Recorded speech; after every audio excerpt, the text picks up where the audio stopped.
반갑습니다. 철학과나 구독자 여러분. 제 채널명이 철학과 나인데, 지금까지 제가 지난 영상에서도 워밍업이다 이런 말씀을 드렸죠. 오늘은 지난 시간에 그 스핑크스의 수수께끼 그것에 이어서 우리가 살아가면서 인간으로 살아가면서 인간이 뭔지를 아는 것은 정말 어렵고도 힘든 퍼즐이다. 수수께끼다. 그래서 그때 스핑크스가 자기 자신에 대해서 아는 사람은 살 수 있게 살려주는 거죠. 테베시의 그 진입로에 떡하니 버티고 앉아. 근데 그 테베시를 왕래하는, 오고 가는, 들어왔다 나갔다 하는 모든 사람들이 그 물음을 마치지 못해서 잡아먹히죠. 근데 유일하게 이제 그 테베시로 입성하는 데 성공한 오이디푸스. 인간이란 무엇이고 나란 도대체 누구인가? 아기 때는 기어다니죠. 네 발이라고 할 수 있죠. 두 손과 두 발을 다 써야 되니까 걷는 행위에 이족 인간으로, 우리가 인간은 직립이다 그러죠. 진화의 과정을 보면은 인간이 이족 보행이죠. 성공한 것이 영장류로서 지구 문명을 이렇게 이제 갖고 올 수 있었던, 왜냐면 그 사지라 그러죠. 사지. 네 개의, 즉, 두 손과 두 발 중에서 보행하는 것. 즉, 땅을 딛고 착지하는 것은 두 발로 하지만 남은 두 손으로는 뭐를 할 수 있을까요? 여분의 두 손을 가지고는, 그러니까 사지 가운데 두 개 이제 이지죠, 말하자면. 그걸 가지고서 이제 꼼지락거리죠. 무언가를 만들고 도구를 만들고 철기 시대, 석기 시대에는 돌화살, 돌촉을 만들었다가 청동기, 철기, 지금 같은 이제 4차, 5차 이제 산업혁명 안 왔지만 디지털에서는 5G니 이렇게 했잖아요. 4차 산업혁명 시대까지 왔는데 그것이 가능한 것이 바로 이제 두 손을 쓸 수 있다는 것. 그래서 인간을 이해할 때 우리는 그것을 호모 파베르라고 그러죠. 메이커. 무언가 만들 수 있었던 것이 이제 인류의 이런 어떤 21세기까지 이제 찬란한 문명을 만들어 왔는데, 그 진화 얘기하다가 잠깐 제가 이제 그 여러분 구독자들이 기억할 만한 유익한 이제 팁을 드리면, 혹시 여러분들 척추 측만증이라고 아세요? 사춘기라든가 2차 성징 전후로 호르몬이 이제 분비가 왕성하면서 자기 자신의 어떤 체형, 마디죠. 체형의 골격이 이제 마무리, 이제 그 주춧돌이 형성되는 시기에 이제 보면은 척추가 이렇게 곧다는 거죠. 올곧은 삶. 곧게 잘 이제 형성이 된 사람이 있는가 하면 거기가 이제 좀 기우는 거죠. 그래서 구부정한 그 각도에 따라서 이제 치료를 받기도 하고 병원에 가서 이제, 근데 우리 인간의 등이 사실은 90도 직각이라고 그러죠. 지표면과 정확히 일치할 수가 없어요. 왜냐하면은 원래 인간은 사족. 여러분들이 이제 생각하기 좋은 것은 동물들이죠. 거대 공룡들이라든가, 물론 새 종류는 이족이겠지만, 포유류 인간의 이제 동물들 보면은 젖먹이 동물이죠. 젖을 먹여서 기르는. 그 땅에 착지한 척추가 사지를 고추 세우는 과정, 그것이 이제 인간이 이제 진화 과정을 들여다보면 그 진화압이라는 게 있어요. 그래서 그것은 뭐냐면 evolutionary pressure라는 거죠. 압력을 주는 거예요. 뭐냐면 살아남기 위해서 재빨리 도망을 가야 되고 손을 꼼지락거려서 무언가 무기를 만들어야 되는데, 야생 상태에서는 인간은 체형이 상대적으로 왜소하잖아요. 메모드, 거대 이제 짐승들이 이제 지구에 떡하니 버티고 있으니까. 그래서 인간이 그렇게 이중으로 지금처럼 이렇게 두 발을 땅에 착지하고 보행을 성공하고 두 손으로 무언가 여분의 문명을 만들 수 있었던 것, 그 근거가, 그 흔적이죠. 진화의 흔적이 바로 척추라는 거예요. 그래서 척추는 원래 땅을 기준으로 수평, 즉 말하자면은 그 땅과 같은 어떠한 각도, 기울기를 가지고 있던 것이 이제 점점 이제 두 발을 착지하고 두 손을 위로 향해서 뭔가를 만드는 과정에서 인간의 척추가 이렇게 직각을 향해서, 물론 제 척추도 완전히 90도 각도는 될 수 없죠. 왜냐면은 그것은 우리가 생각하는 아이디어일 뿐이고, 저마다 다른 아주 미묘한 차이는 있겠죠. 뭐 80도라든가. 근데 척추측만증이 이제 병명으로 60도 정도의 기울기 내외, 마치 우리가 이제 혈압을 보면 고혈압이 예전에 130에서 140에서 지금 130으로 이제 수치가 내려가듯이, 그것은 이제 유동적이죠. 우리가 어떻게 기준점을 두느냐에 따라서 고혈압 환자냐 아니냐, 정상과 비정상, 이제 이런 것들은 우리가 끊임없이 이제 단 물음을 제기하고 이제 그 과정에서 솔루션이 바뀌는 과정. 진화 얘기하다가 잠깐 이제 우리가 원래 뭇 동물들처럼 그 인간의 척추가 이렇게 하늘을 향해 있지 않았다는 거, 그 얘기들 드리다가 이제 제가 생각나는 걸 말씀드렸는데, 인간이 무엇이냐, 내가 무엇이냐, 그런 물음을 이해하기 위해서는 그 스핑크스가 제기하는 물음, 즉 자기 자신이 무엇이고 내가 누구고 내가 어떻게 살아야 되는가, 그런 어떤 퀘션이 사실은 우리가 살아가는 과정에서 유익하거나, 이런 얘기를 하잖아요. 철학이 물음이라고 한다면 철학이 밥 벌어주냐, 밥 먹는데 뭔 영향을 주느냐. 그래서 이제 여러분들 맨 처음에 이제 철학의 입문이라든가 이런 거 보면, 철학은 빵을 주진 않는다. 빵이 필요하면은 돈이 있어야 되죠. 돈으로 교환을 해서 빵을 우리가 획득을 해야죠. 구매를 해야죠. 근데 철학은 말하자면 빵을 구매할 수 있는 어떤 구매 능력, 이제 우리 자본주의에서 말하는 머니죠.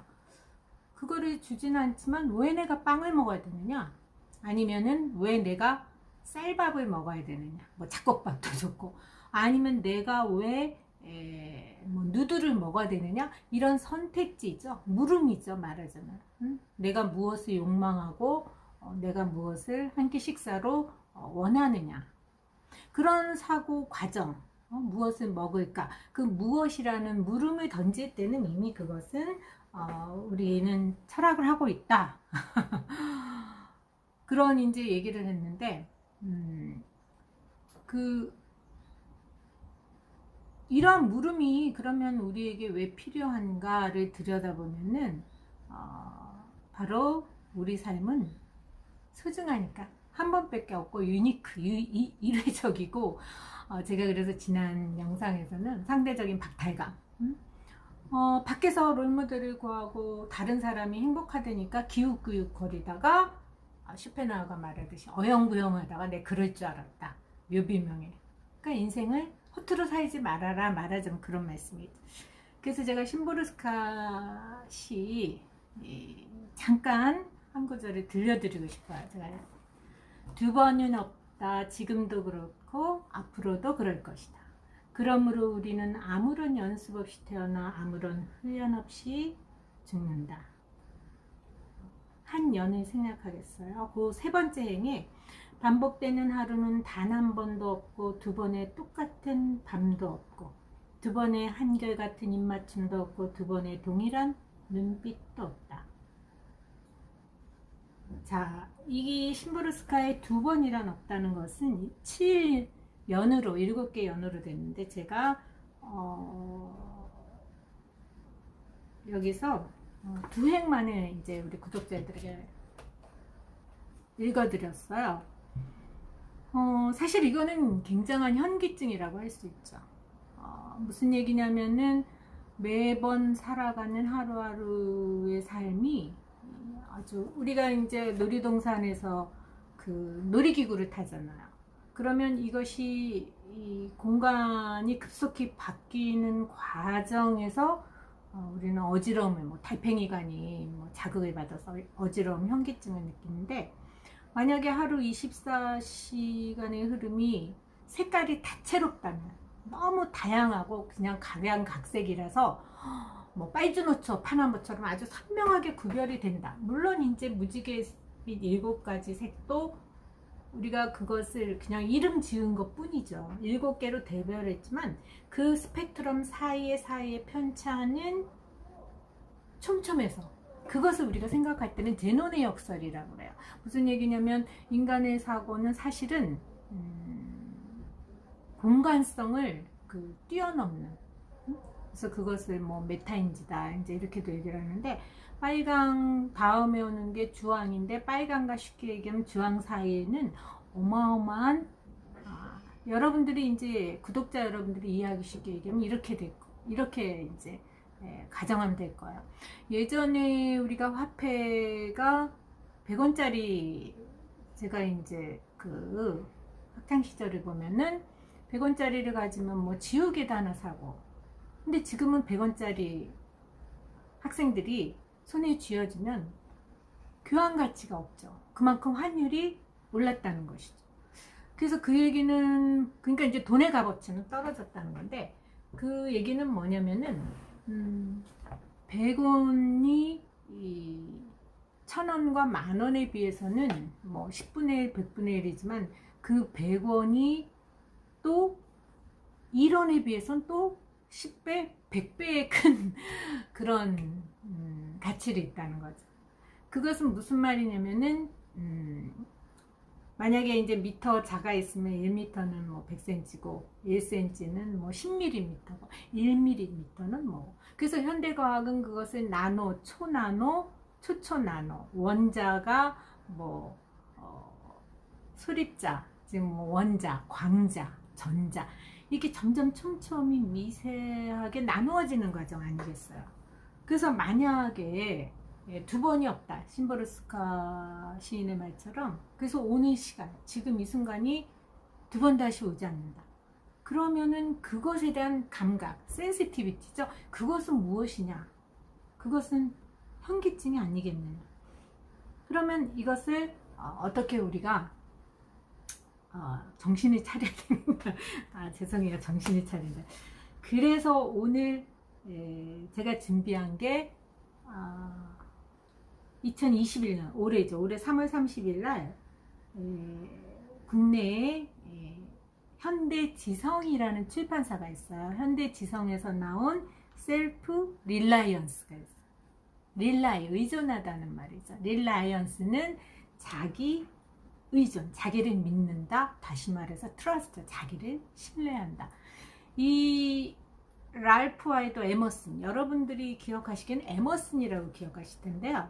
이분이 바로 자라투스트라 모르시는 우리 구독자들 없으세요? 자라투스트라는 바로 너 자신을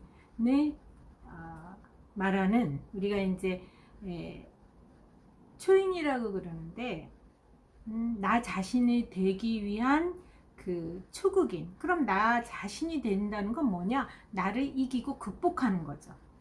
그래서 그것을 자라투스트라 극복인이다 이렇게 번역도 하고 위버맨 시대 이렇게 얘기를 하는데, 무슨 얘기냐면 이 니체의 자라투스트라 초인 사상이죠. 초인 사상의 사상적 뿌리가 되는 사람. 버락 오바마가 지금 현재 미국의 전 대통령이 됐네요. 그죠? 트럼프 이전이니까. 버락 오바마가 가장 자신한테 영향을 주는 책이 바로 이 에머슨의 셀프 릴라이언스다. 이런 말을 했어요. 그래서 이 에머슨의 그 책이 왜 이제 우리 그 철학과나의 구독자들에게 소개시켜 드리냐면, 니체가 말한 너는 너 자신이 되어야 된다. 도대체 내가 누구고 어떻게 해서 그럼 내가 나가 되라는 말이냐. 그래서 이 셀프 릴라이언스 책에 나오는 잠깐 한두 구절을 말씀드리겠습니다. 에머슨이 뭐라고 하냐면, 인간은 모두 자기 자신의 별이다. 자기 자신을 믿어야 한다. 믿어라. 이 얘기는 제가 지난 강의에도 얘기했지만은 중세 그 유명한 신학자이자 철학자이죠. 그 어거스티누스, 차메로 어거스티누스가 진리는 내 안에 있다. 밖에서 설치고 죄송합니다. 설친다는. 밖에서 죄송합니다. 싸돌아다닌다는 표현도 참. 근데 막 저도 그럴 때가 있어요. 뭐 약속도 잡고 또 미팅이 필요하니까. 근데 그러다 보면 또 허전해지는 게 왜 그런가? 밖에서 뭔가 확실한 나의 모습을 발견하고 싶어 하고 나가면 내가 만나는 사람들은 생존의 링에서 뭐 정글일 수도 있고, 아니면 그 사람들은 또 나를 통해서 자신을 보려는 거죠. 그러면은 사실 우리가 자기를 본다는 거는 거울 앞에 놓인 자기의 모습, 즉 보이는 모습 아니면 자기가 자신을 볼 수는 없죠. 왜냐하면 우리가 보는 시지각은 외부로 향하지 자기 내면으로 향하지 않아요. 우리가 먹는 음식은 내면으로 향하죠. 식도를 타서 보이지 않는 곳에서 왕성하게 신진대사를 해서 배설로 아웃. 그렇지만 우리가 생각하는 나는 대부분이 보이는 나야. 그리고 또 우리는 보이는 나가 나라고 생각해요. 왜? 보이지 않는 것을 믿는 것은 뭐 영안이다, 심한이다. 그래서 사실 에머슨은 뭐 심령한 눈, 심한 그런 어떤 초월주의 내지는 좀 심하면 미스티스트다, 신비주의자다 이렇게 얘기를 하는데, 사실은 제가 들려드린 이 심보르스카도 인생과 삶을 들여다보는 어떠한 영안을 가진 시인이다. 노벨상 수상 평에 나오는 거예요. 에머슨이 하는 말이 그랬죠. 너 밖에서 너를 찾고자 하지 말라. 네 안에 말하자면 뭐 우리 기가에서 얘기하는 뭐 영성일 수도 있고, 뭐 영성이라는 단어죠. 그리고 또 가까이는 뭐 동학에서 얘기하는 하늘 모심, 뭐 시천주일 수도 있고, 또 불가에서 얘기하는 뭐 내면의 어떤 그 해탈. 근데 그것은 사실은 역설적인데, 내면의 무언가를 보려는 게 결국은 없다는 거. 자, 이것도 우리가 앞으로 계속해서 물음을 던지고 우리 강좌에서 얘기할 거예요. 그러니까 결국은 종교하고 연결이 되고 이제 강의가 계속 되는 과정을 통해서 종교를 얘기하지 않을 수밖에 없어요. 그러니까 왜냐면은 인간이 결국은 자기 자신을 알려고 한다면 절대자라든가 신, 왜냐면 우리가 어디서 왔다 어디로 가는지 아는 사람은, 말하자면 죽어본 사람하고 대화를 해야죠. 근데 죽어본 사람하고 우리 인간의 언어로 말을 할 수 있겠어요. 그래서 제가 이제 이런 물음, 나를 알고 싶은 이런 어떤 갈급함, 그러한 것들을 해결하기 위해서 지금까지 연구해 온 게 이제 앙리 베르그송이라는 프랑스의 이제 말하자면 생명 철학자예요. 그래서 철학이라는 게 어떤 고상한 이론이 아니고 어떤 시스템, 체계가 아니고, 시스템이라는 건 말하자면은 정답과 오답을 엄밀히 나눠서 작동하는 뭐 그런 어떠한 로직이죠. 논리에 의해서 또는 연산 과정에 의해서 아날로그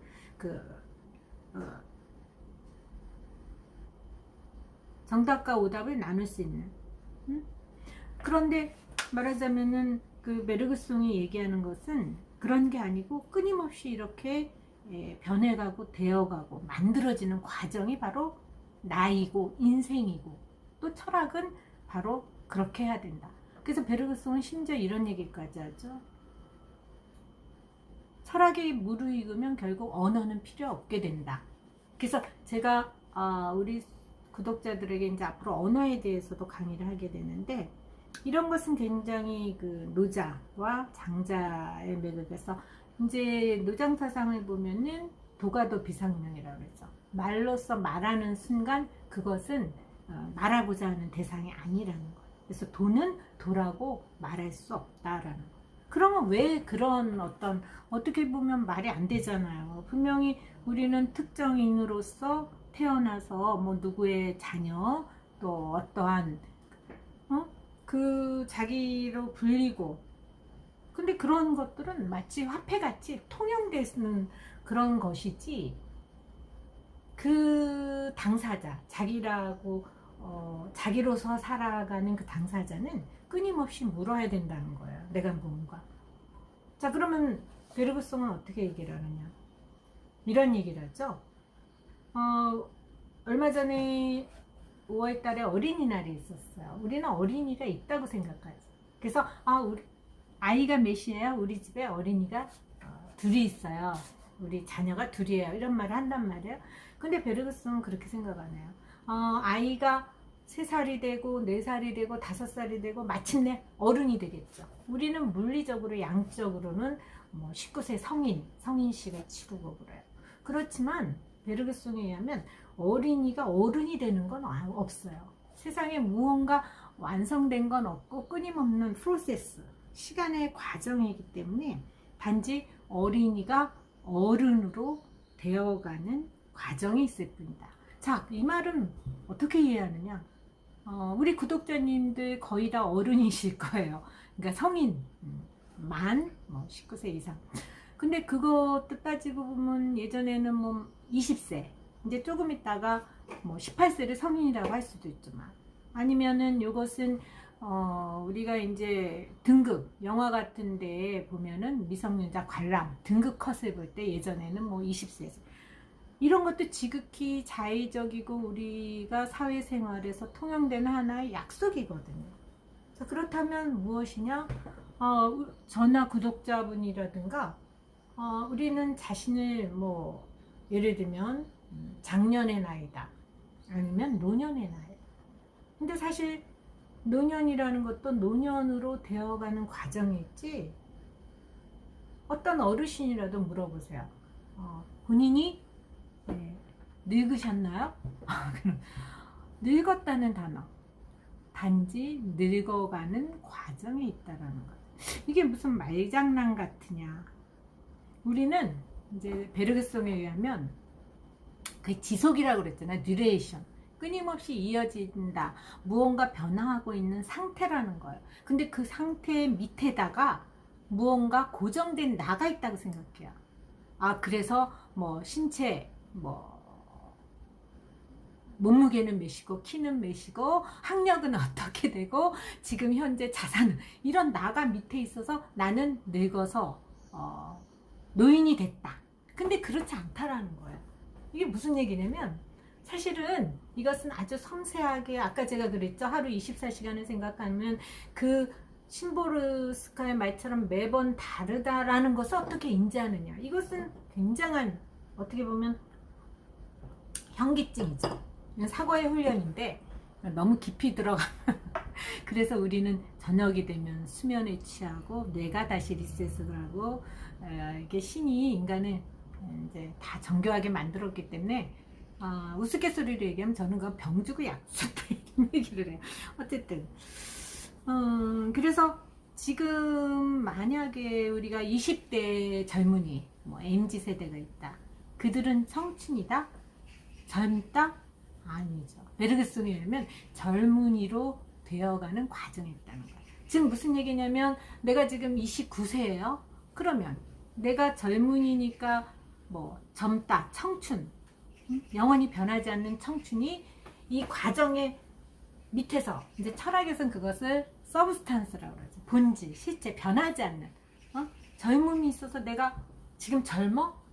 29세나 어떤 우리가 굿자를 갖다가 굉장히 조심해야 된다 그러잖아요. 뭐 20대에서 30대로 가는 변화가 급격하게 포착되는 시기죠. 뭐 59세, 49세, 59세.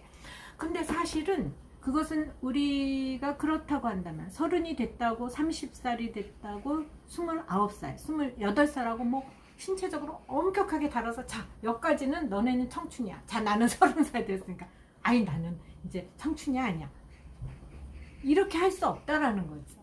그래서 우리가 변하지 않는 뭔가가 나로 있다라는 것은 경계해야 되고 좀 더 조심스럽게 들여다보아야 할 철학적 물음이라는 거 쉽게 얘기하면.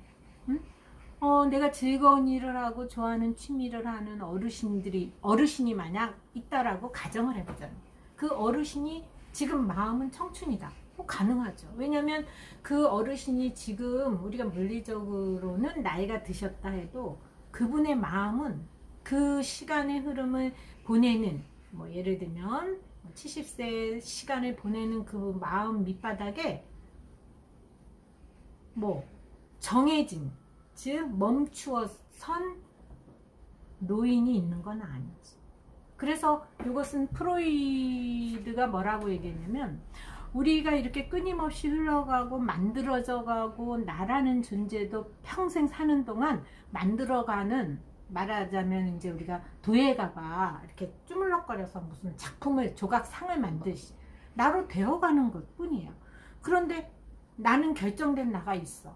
나는 학력도 결정되고 내 신체 사이즈? 아니죠. 그것도 시간이 지나면 점점 뼈가 이렇게 사가가면서 키도 줄어들어. 그럼 나라고 하는 게 객관적으로 뭐 몇 킬로그램, 몇 센치 할 수 없죠. 자, 그럼 멘탈 해보자고요. 자, 그건 육체, 몸, 바디, 정신적인 거. 그러면 그것은 겉 보이는 외형이다 하면 보이지 않는 내면 계속해서 그것도 변하죠. 이제 제가 구독자 여러분한테 셀프 릴라이언스라는 책을 소개하면 또 그걸 읽으시는 구독자들이 생기실 거예요. 그러면 그 구독자님은 내면이 또 점점점 변화해가죠. 자기 신뢰가 늘어가겠죠. 자기를 믿고 좀 더 행복한 삶을 사는데 밖에서 상대적인 그런 어떠한 상실감이나 박탈감으로부터 좀 강한 구독자가 되겠죠.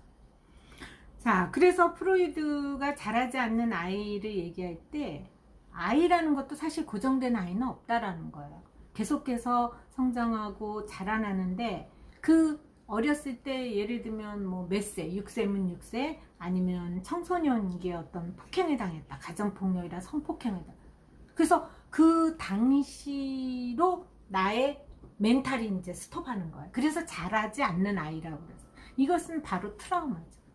인간은 끊임없이 나를 만들어 가야 하기 때문에 고정된 내가 없는데 고정된 내가 있다 생각하고 그 당시에 내가 겪은 게 마치 멈춰 스톱해버리는 거예요. 시간의 흐름이 과정이. 자, 한강을 보면서 제가 항상 한데 한강 강물이 막 지금도 이 순간 강의하는 순간도 흘러가요. 근데 그게 멈출 수 있나요?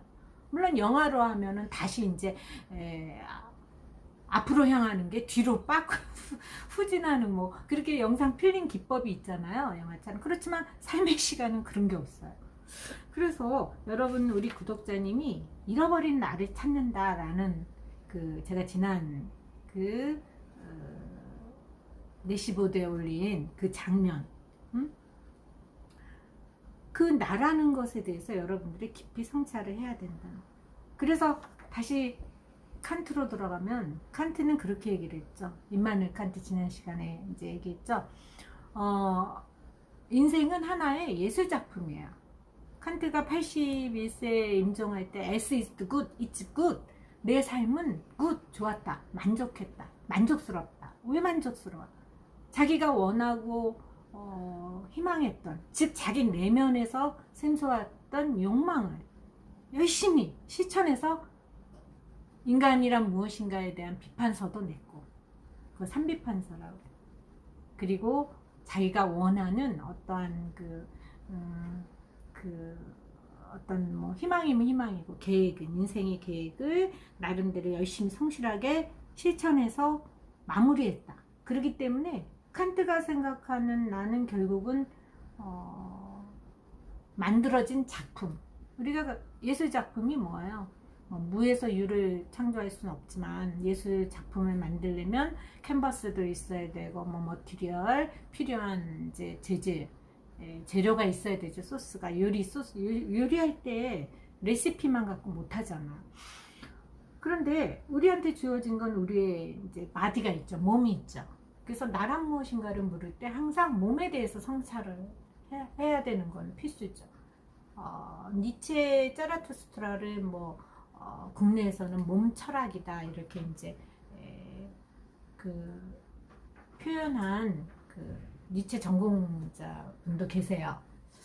김정현 씨라고 원광대에 계신데 어쨌든 그러면은 나라는 것은 쉽게 말하자면 원래 이제 형성된 고정된 뭔가가 근사한 게 있어서 변하지 않는 게 있는 게 아니고 내가 하루하루 삶을 통해서 만들어가는 즉 나는 나의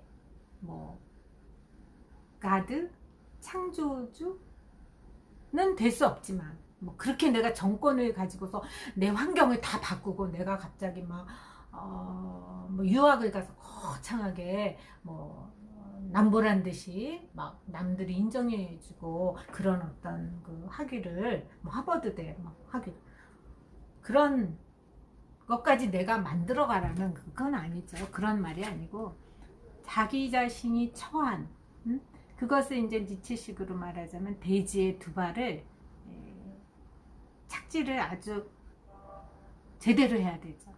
자기가 착지하고 있는 발이 사상루가 모래인데 거기서 건물을 짓겠다.